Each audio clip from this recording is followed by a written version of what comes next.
मैं एम नफीस रशीद। आप देख रहे हैं भारत न्यूज 247। खबर को आखिर तक देखें और जरा ये भी जानने की कोशिश करें कि आज के मौजूदा दौर के अंदर भारत के अंदर खास करके उत्तर प्रदेश जाएंगे जब आप, तो आपको मुद्दों की भरमार मिलेगी। हिंदू और मुस्लिम की भरमार मिलेगी, बिगड़ती ट्रैफिक व्यवस्था की भरमार मिलेगी। पर अगर कोई बात अगर हो रही होगी, राजनीति राजनीति के पार्टियों के अपने अपने फंडे भी होते हैं, अपने अपने मुद्दे होते हैं, और जात पात की वे एक तरह से राजनीतिक बातें ज्यादा आपको मिलेंगी। पर अगर कोई बात नहीं कर रहा होगा तो उस मुनादी की बात नहीं कर रहा होगा जो मुनादी अचानक होती है गांव के अंदर, शहर कस्बे के अंदर और आपके मोहल्ले के अंदर, और अचानक से शोर मचता है, खबरदार होशियार, बाबा योगी का ये है फरमान, अपने राशन कार्ड तुरंत जमा कर दो। इस तरह की जब मुनादी होती है तो लोग, परिवार के लोग घबरा जाते हैं और एकदम शोर सा मचता है और इलाके के अंदर, मोहल्ले के अंदर लोग हक्के बक्के रह जाते हैं। और इसी से जुड़ी मेरी आज की ये खबर है और मैं इसी खबर पर लेना चाहूंगा, जोड़ना चाहूंगा अब्दुल कादिर को, जो कि एडवोकेट हैं और एक नौजवान भी हैं, सोशल एक्टिविस्ट हैं, वक्त वक्त पर यानी कि समाज को राह दिखाने की कोशिश करते हैं। कादिर नूरपुर बिजनौर से है। और आखिर में ये भी मैं दिखाने की कोशिश करूंगा कि किस तरह से मुनादियां हो रही हैं, और बीच बीच में भी मेरी कोशिश रहेगी कि आपको मुनादी वाला भोंपू बजा बजा के दिखाता रहूं मैं। बने रहें खबर का आखिर तक। मेरी कोशिश है जोड़ दूं मैं। जुड़ चुके हैं मेरे साथ में कादिर साहब, जो कि नूरपुर से हैं, एडवोकेट कादिर चौधरी। स्वागत है बहुत बहुत शुक्रिया नसीब चौधरी आपका भारत न्यूज 247 में। बहुत बहुत शुक्रिया नसीब भाई। सर आप जुड़े, हम आपसे जानना चाह रहे हैं कि उत्तर प्रदेश के अंदर अचानक से ही एक बिगुल बजता है, और वो बिगुल होता है भोंपू के रूप में, मुनादी होते हुए कि जितने भी अपात्र राशन लेने वाले लोग हैं वो अपना राशन कार्ड जमा करा दें, वरना कई गुना कीमत के साथ आपसे वो राशन की कीमत अदा की जाएगी जो आपने पहले घर में बैठे खाया है। ये खबर आपके पास कैसे पहुंची है और क्या कहते हैं कि इस खबर की क्या जानकारी है आपको, और जो आपसे लोग मिलते होंगे क्योंकि आप सोशल एक्टिविस्ट हैं, तो क्या प्रतिक्रिया देते हैं लोग अपनी? देखिए नफीस भाई, सबसे पहले तो मैं ये कहना चाहूंगा कि जन सामान्य के जीवन को प्रभावित करने वाले सभी मानक अगर चुनाव देखकर तय किए जाएंगे तो सरकारें अपनी विश्वसनीयता खो बैठेंगी।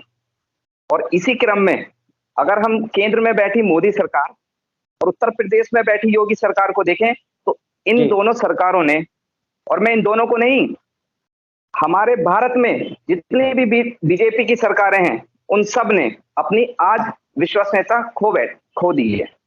देखिए ये सरकार, अगर मैं उत्तर प्रदेश की सरकार की बात करूं तो जब ये सरकार आज महंगाई को कंट्रोल करने में नाकाम रही तो इस सरकार ने एक नया फॉर्मूला तैयार किया। पहले जो सरकार वोट लेने के नाम पर राशन धारकों को राशन कार्ड बांट रही थी, अगर हम डाटा देखें तो पिछले 1 अप्रैल 2020 से आज तक की अगर मैं बात करूं तो इन लोगों ने 29,53,000 लोगों को राशन कार्ड से जोड़ा। जी। क्यों?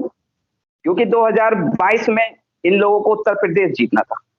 ये जो बीजेपी सरकार है ये क्या करती है, ये पहले लोगों को जो है धोखे के जाल में फंसा देती है, उसके बाद जब लोग धोखे के जाल में फंस जाते हैं तो उन पे कार्रवाई करती है। आज उत्तर प्रदेश में जिन लोगों ने बीजेपी सरकार को वोट दिया वो आज अपने आप को ठगा महसूस कर रहे हैं। वो इसलिए क्यों, पहले ये सरकार वोट लेने से पहले ये सरकार जो है खूब राशन बांटती है, अपना एडवर्टाइजमेंट करती है। आपने देखा होगा कि थैले के साथ जी, थैले के साथ, थैले, बिल्कुल बिल्कुल, थैले पे आपने चमकती हुई तस्वीरें देखी होंगी। उस वक्त बड़ी खुशी के साथ थैले बांटे जा रहे थे, लेकिन जब आज इनका बजट गड़बड़ा गया तो इन लोगों ने सोचा कि क्यों ना हम इन थैलों की गिनती को कम कर दें और अपने बजट को थोड़ा सा ठीक कर दें। देखिए इन्हीं के सांसद वरुण गांधी ट्वीट करते हैं और इनसे सवाल करते हैं कि चुनाव से पहले पात्र और चुनाव के बाद अपात्र। इन्हीं के सांसद इनसे सवाल कर रहे हैं। तो आज आप देखिएगा कि जो है ये सरकार जब बैकफुट पर आई तो इन सरकार ने अपने डिसीजन को फिर वापस लिया। देखिए नफीस भाई, आज अगर सबसे पहले तो मैं आपका बड़ा शुक्रिया अदा करना चाहता हूं कि आपने इस मुद्दे को उठाया। आज हमारे देश के जो बड़े-बड़े मीडिया चैनल हैं, उन लोगों की ज़बानों पे चुप्पी लग गई है। वो इस नहीं हम मुद्दे पर बात कर उस मुद्दे पर बात करने को तैयार नहीं है। लेकिन आपकी हिम्मत को मैं जो है आपकी हिम्मत की को दाद देता हूं कि आपने इस मुद्दे को उठाया। तो अब हम जब आज इसकी चर्चा कर रहे हैं, इस मुद्दे पे चर्चा कर रहे हैं, तो हमें सबसे पहले इसकी जो है बुनियादी बात को समझना होगा कि ये राशन सरेंडर की बात कहाँ से आई? ये कैसे शुरुआत हुई?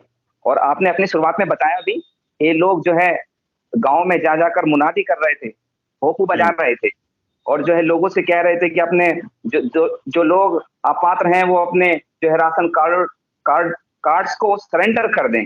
लेकिन जैसे ही जब सरकार ने अपने आप को बैकफुट पर पाया, तो अब इन्हीं के खाद्य आयुक्त, मैं आपको आज ही की रिपोर्ट बता रहा हूं, इन्हीं के खाद्य आयुक्त बाहर आकर कहते हैं कि जो है ये खबर राशन कार्ड सरेंडर से संबंधित सारी खबर आधारहीन है, फर्जी बताते हैं और जो है खंडन करते हैं। और जबकि फॉर्म जमा हो रहे हैं, राशन कार्ड जमा हो रहे हैं। बिल्कुल, बिल्कुल राशन कार्ड जमा कर रहे हैं, लेकिन इन्हीं के जो है खाद्य आयुक्त आकर जो है इस बात को खंडित कर रहे हैं। तो लोगों के सामने सरकार का चेहरा, जो दोहरा चेहरा है, वो सामने आ रहा है और धीरे-धीरे ये सरकार एक्सपोज हो रही है। और इसी सरकार के ऊपर कादिर, क्या इस बात को कह सकते हैं कि बिना तैयारी के बारात को लेके चल देना और रास्ते में कुछ भी खराब हो जाना और बाद में कह देना कि शायद दूल्हे ने जो है ना उल्टे सीधे बर्तन में खाना खाया होगा, इसलिए बारिश आई है और मौसम बिगड़ गया। बिल्कुल, बिल्कुल, बिल्कुल सही बात कही। बिल्कुल नफीस भाई, सही बात है। ये ऐसे ही हुआ है। पर इसमें एक बड़ा होता है कि जनता की उस तकलीफ का कौन जवाब देगा जो लगातार 1 महीने से जनता झेल रही है। ये एक बड़ा सवाल है। लगातार मुनादी करा करा के पूरे प्रदेश के अंदर एक यानी कि माहौल खड़ा हो गया। लोग डर गए और अपनी गाड़ी का हिसाब लगाने लगे, अपने पंखे का, फ्रिज का, वॉशिंग मशीन का और यहाँ तक के मोबाइल का भी हिसाब लगाने लगे कि भाई मोबाइल जिस पे होगा वो भी राशन का यानी कि अपात्र होगा। मैं कादिर एक बात और जानना चाह रहा हूं आपसे कि जिस तरह से आयुक्त आते हैं और कहते हैं कि ये खबर अपात्र है और राशन कार्ड कैंसिल नहीं किए जाएंगे, ये बिल्कुल सही है ना? तरीका यही था ना? तो बिल्कुल बात ये बनती है आज कि अब सरकार किस अंदाज में इसको लेकर फैसला सुना सकती है या कोई और नया प्रोपेगेंडा रचेगी? देखिए रफीज भाई, हमें इस बात को समझना होगा, बीजेपी की सरकारें सारी की सारी ये नैतिकता इनके अंदर बिल्कुल नहीं बची है जी। ये नैतिकता और अनैतिकता में कोई फर्क नहीं करते हैं। ये अपनी मनमर्जी थोपते हैं। एक तरफ ये कहते हैं कि हम जो है गरीबों के हितैषी हैं और दूसरी तरफ गरीबों से उनका अधिकार छीन लेते हैं। तो इसी सरकार पे मैं तो एक शेर कहना चाहूंगा कि गरीबी को मिटा देने की बातें सिर्फ बातें हैं। जो खुद दौलत के भूखे हैं वो गरीबी क्या मिटाएंगे? गरीबों का लहू तो इनकी कारों का डीजल है। गरीबी मिट गई तो ये क्या रिक्शा चलाएंगे? तो इस सरकार के ऊपर तो ये शेर फिट बैठता है। ठीक है, आपने इन पे सारी बात रख दी कि भाई ये नहीं चाहते हैं कि गरीबी मिटे, गरीबों को रखना चाहते हैं, गरीबों को बढ़ाना चाहते हैं। नाम पे वोट मिलेगा अमीरी गरीबी के। बहरहाल बहुत बहुत शुक्रिया कादिर, आप हमसे जुड़े। एक नौजवान इस तरह की अगर सोच रखता है तो मैं समझता हूँ कि संदेश क्षेत्र में देश प्रदेश के अंदर अच्छा ही जाएगा। बड़ा जरूरी है इस समय के मौके पर कि भाई जैसे कि आज का समय चल रहा है, टोटल बिल्कुल गोदी मीडिया इस तरह से खबरों को प्रकाशित करती है कि वो दिखाती नहीं है जमीन से जुड़े हुए मुद्दे, सिर्फ हिंदू मुस्लिम और जात पात की राजनीति को दिखाते हुए सिर्फ और सिर्फ गोदी मीडिया बन चुकी है और कहीं किसी न किसी के हाथों में खेल रही है। वो संदेश अच्छा नहीं जा रहा है। बहरहाल ये जरूरी मुद्दे हैं। अब जो खबर यह है कि उत्तर प्रदेश के अंदर शायद हो सकता है कि अभी पूरी तरीके से मैं भी इस मामले को लेकर अनजान हूं। मैं ओपन चैनल पे बोल रहा हूं कि पूरी तरह से मेरे पास भी कोई ऐसी उत्तर प्रदेश सरकार की ओर से नोटिफिकेशन नहीं आई है जिसमें ये कहा जाए कि अब राशन कार्ड को जमा नहीं किया जाएगा, जिस तरह से चल रहे थे उस तरह चलता रहेगा, डबल राशन मिलता रहेगा। अभी इस तरह की कोई प्रक्रिया हमारे पास तो नहीं पहुंची है। जैसे ही आएगी हम दोबारा खबर चलाने की कोशिश करेंगे। बहरहाल अभी हमें जानकारी ये जरूर मिली है कि एक सूचना दी गई है कि ये खबर बताया गया है कि भाई ये खबरें फर्जी हैं। जो ये कहा जा रहा है कि जो मुनादी हुई है और जो राशन कार्ड जमा होने की बात हुई है, ये फर्जी खबर बताई गई है और कहा गया कि भ्रमित ना हो। तो कुल मिलाकर एक बड़ा सवाल ये खड़ा हो गया है कि खबर को इतने दिन तक फैलने कैसे दिया गया और राशन कार्ड जमा कर कौन रहा था और मुनादी इतने बड़े स्तर पर करवा कौन रहा था। देखिएगा, मैं वीडियो दिखा रहा हूँ वो मुनादी की आपको। और शुक्रिया बहुत बहुत कादिर साहब आपका हमसे जुड़ने के लिए। शुक्रिया आपका भी। मैं एम नफीस रशीद, आप देख रहे थे भारत न्यूज 247।